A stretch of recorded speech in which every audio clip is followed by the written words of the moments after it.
Hello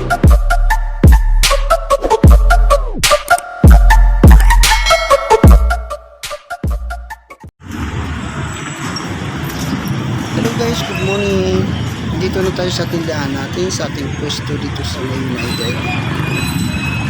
Bago tayo magbukas kayo, pupunta muna tayo ng bakery para bumili ng palisar para sa ating almusal. Bago tayo makarating ng bakery guys, dalaman tayo ng Cebuana. Cebuana na.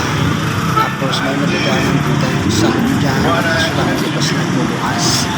Bago ang bakery na sinasabi ko kung saan tayo bibili ng pandesal.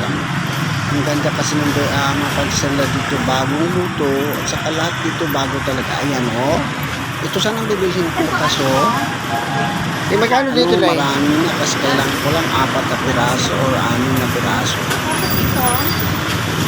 Ayan guys, di na uso sa akin yung palaman, kape lang at saka pandesal, ayos na.